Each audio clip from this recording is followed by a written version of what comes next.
introduce Asus. Asus is a multinational company from Taiwan. In 2008, Asus restructured its operation, splitting into three independent companies. Manufacturers focus on OEM manufacturing of motherboards and components. Unihigh Corporation focuses on non-PC manufacturing. As everyone knows, Asus focuses on first-party brands, computers, and electronics. Next, this table shows Asus' list price, income, profits, total assets, and their total equities.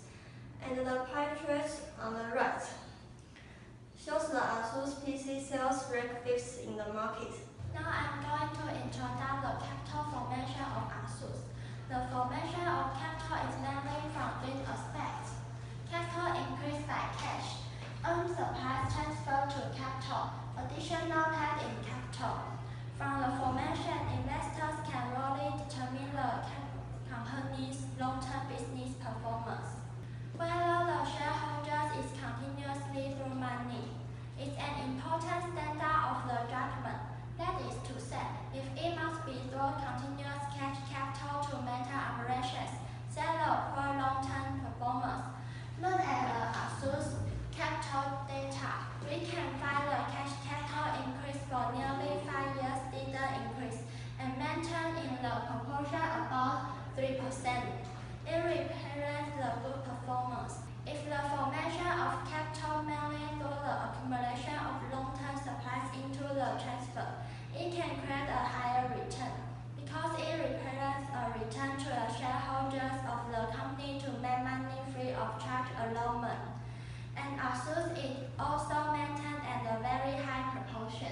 Capital reserve refers to the part of the capital invested, which is now part of the denomination of the stock, which is generated by non-business results such as capital transaction and accuracy devaluation. Integrated above, we can see the operation profit of assets alone can achieve the purpose of operating scale expansion. Next, let's talk about dividend policy. Dividend policy refers to the company's shareholders or the board of directors of all matters relating to the dividend, divided into cash dividends and stock dividends. This is the cash dividends formula. In recent years, Asus returned to shareholders by cash dividends.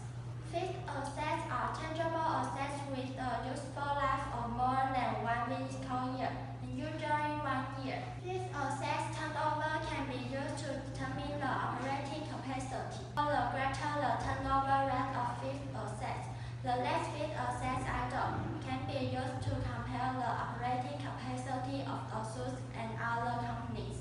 And in 2015, you can see the data, and compared to other annual turnover rate is generally high. This part is talking about Asus reinvestment.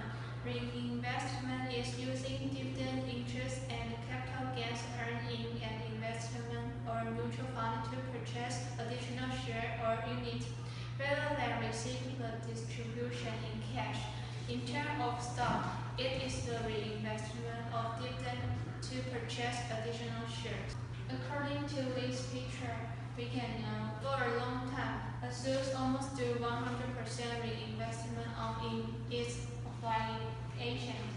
In 2015, it sold its stock in open market for the first time to increase the liquidity of stock market.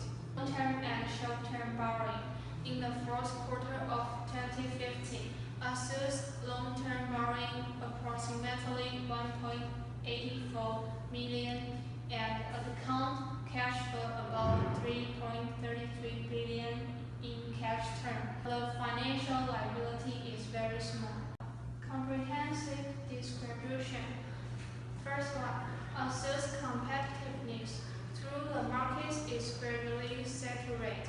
Asus is devoted to researching and developing produce IT products. Needless to say, the ability of research and development in the deceive core value of the competitiveness of an enterprise. Second, Asus market share. Asus laptop now dominate the market of Southeast Asia.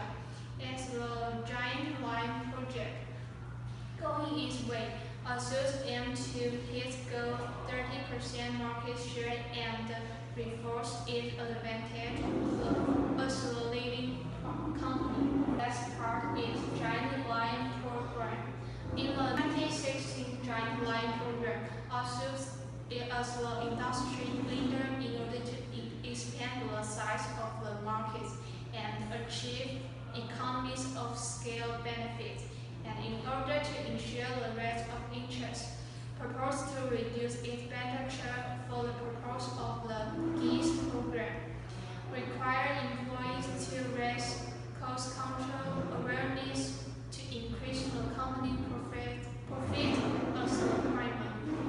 Now I would like to introduce Acer. Acer, also known as Hongqi Corporation Limited, is a Taiwanese multinational hardware and electronics corporation specializing in advanced electronics technology and is headquartered in Shenzhen, New Taipei City, Taiwan.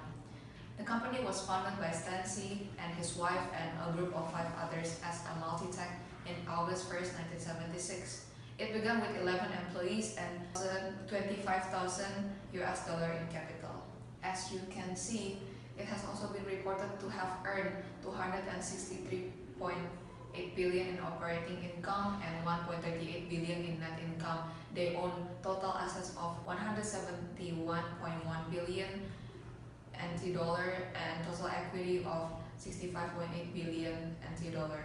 Acer grew 30 years later. Today, Acer is a family of 3 brands. They are Acer, Getaway, and Packard Bell. These are the products that Acer is selling. However, PC segment remains Acer core business because PC sales are nearly 80% of its total revenue.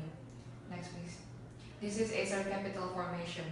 There are 3 aspects of capital formation. The first one is additional paid-in capital in green, capital surplus in orange, and the capital increased by cash in the red color proportion. This pie chart shows that Acer has received additional paid-in capital the most with a rate of 62.32% in 2016.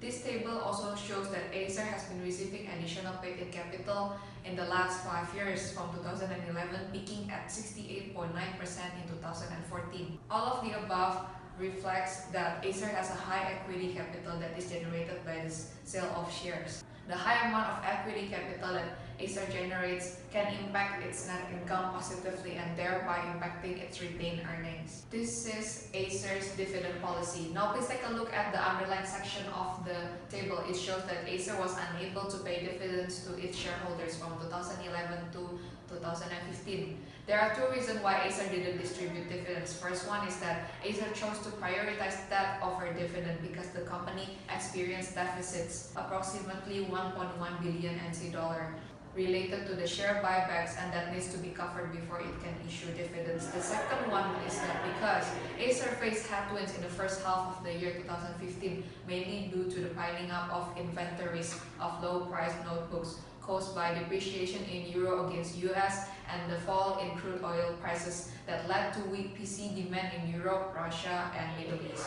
As a fixed asset, we can see from 2011 until 2015, fixed asset become decreased each year from 2011 until 2015. So the highest fixed asset is in 2011 and the lowest fixed asset is in 2015. And the F graph is talk about fixed asset turnover and fixed asset comparison. The highest fixed asset turnover is in 2013. In below graph is talk about fixed asset turnover and season closing price comparison. Both of them decreased continuously each year from 2012 until 2016. Fixed asset ratio in graph above encounter fluctuation from 2014 quarter 2 until 2016 quarter 3. And then the highest fixed asset ratio is in 2016 quarter 3. Next. Now I'm going to talk about asset threshold investment. Asset has many threshold investment and connect each other related with core business. As we can see, the highest investments is asset, European holding and fee, short and long-term borrowing.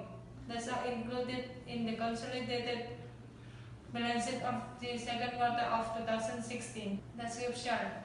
Acer has not been as profitable as before because of intense competition in PC industry. In recent years, Acer's share price has been declining and slightly increased in 2016.